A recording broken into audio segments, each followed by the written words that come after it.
फ़खर ज़मान के खिलाफ होने वाली साजिशों का पर्दा चाक होने लगा। उन्हें बिल्कुल एक प्लानिंग के तहत फंसाया गया और उन्हें कप्तानी की रेस से बाहर करने के लिए जितना भी अभी ये केओस मचा है और जितना भी उनका वो ट्वीट का मामला था, ये सब करवाया गया। ये तमाम चीज़ें कैसे हुई, किस तरह से इस पूरे मामले को हैंडल किया गया और किस तरह से फ़खर ज़मान को कैप्टनसी की रेस के साथ-साथ टीम से भी आउट किया गया, ये मैं आपको इस वीडियो में बताऊँगा। लेकिन उससे पहले दरख्वास्त है कि अगर आपने मेरा चैनल सब्सक्राइब नहीं किया है, तो इसे सब्सक्राइब ज़रूर कर लें और हमारी वीडियोज़ को लाइक और शेयर भी किया करें। तो भाई फ़खर ज़मान का जो ट्वीट का मामला है, जिसके ऊपर उनको शोकाज़ नोटिस इश्यू हुआ, इसके अलावा उनका सेंट्रल कॉन्ट्रैक्ट खत्म हो गया, उनकी टीम से जगह चली गई। अब ये खबर सामने आ रही है कि फ़खर ज़मान ने वो खुद वाला ट्वीट किया ही नहीं था, बल्कि उनकी जो एजेंट कंपनी है साया कॉरपोरेशन, उसने ये ट्वीट किया था और फ़खर ज़मान के इल्म में नहीं था कि ये ट्वीट हो चुका है।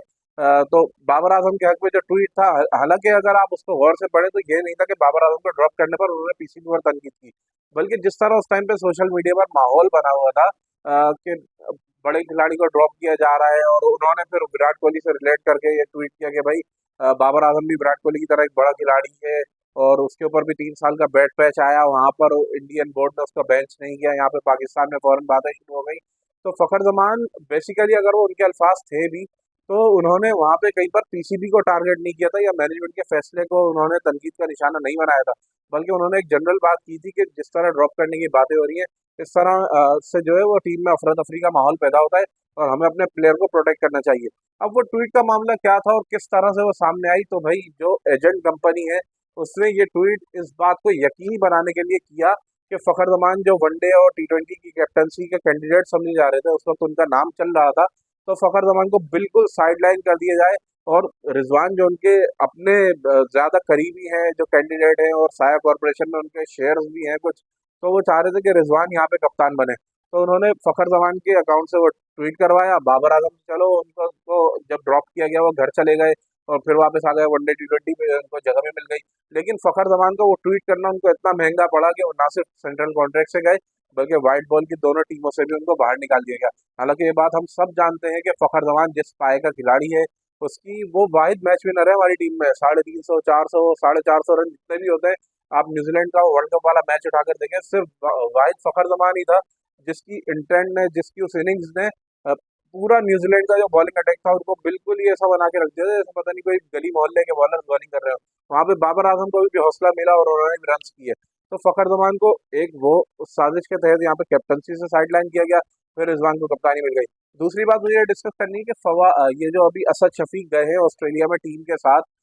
तो सिलेक्टर का वहां पे टीम के साथ होने का क्या काम? तो भाई इसके पीछे बहुत ही गहरी साइंस है, क्योंकि वर्ल्ड कप 2023 में या उसके आसपास जितने भी अभी हमारे मामला हुए हैं,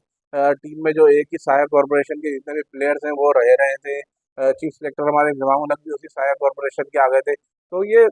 सारे जो है ना एक ही कंपनी से ताल्लुक रखते थे और वही उन्हीं के हाथ में टीम टीम का पूरा होल्ड जा चुका था। तो अब जो असद शफीक को भेजा गया है ना, उसके पीछे वजह यही है कि असद शफीक यहाँ से जब जाए और जो डिजर्व करते हैं प्लेयर, सिर्फ उन्हीं को मौका मिले। ये नहीं हो कि मेरी पसंद का खिलाड़ी है, नापसंद का खिलाड़ी है, तो बाहर हो, पसंद का है तो वो टीम में रहे, परफॉर्म करे या ना करे। इसी बात को यकीनी बनाने के लिए असद शफीक को वहां भेजा गया है। तो भाई अच्छा,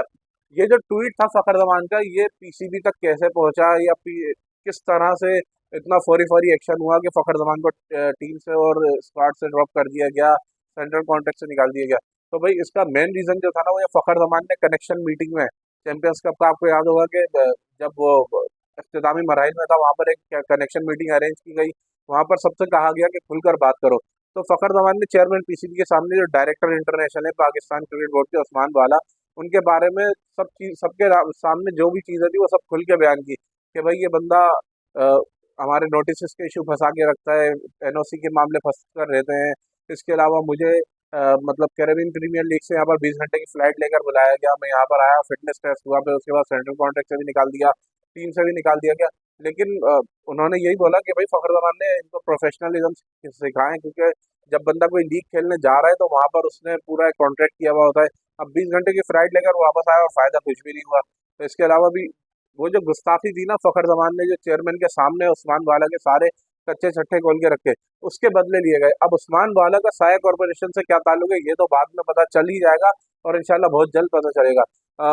फ़खर ज़मान की जो ट्वीट थी, वो आते ही अब तक उसको तकरीबन 70 लाख के करीब लोग देख चुके हैं, उस ट्वीट को जो बाबर आजम के हक में थी। तो वो फौरन उस ट्वीट का स्क्रीनशॉट बनकर पीसीबी का जो ऑफिशियल्स का व्हाट्सएप ग्रुप है उसके अंदर मतलब उसको भेज दिया गया और फौरी फौरी रिकमेंड किया गया कि भाई हमारी ये सेंट्रल कॉन्ट्रैक्ट की खिलाफवर्जी हो गई है, इसको शोकाज भी किया जाए, इसके ऊपर सजा भी दी जाए। तो ये वही उस्मान वाला साहब ने ही उस ग्रुप में शेयर किया था, जरा ये बता रहे, और उन्हीं के थ्रू फखर जमान के खिलाफ, फखर जमान पर ये जो इतना एक्शन लिया गया है, ये सब उसी वजह से हुआ है क्योंकि उस्मान वाला साहब ने वो ट्वीट ग्रुप में शेयर किया और बताया कि भाई ये हमारे सेंट्रल कॉन्ट्रैक्ट की खिलाफ वर्जी हो गई, इस तरह से ये प्लेयर बोलना शुरू हो गया। चेयरमैन पीसीबी ने अभी कल जब बात हुई थी तो उन्होंने कहा कि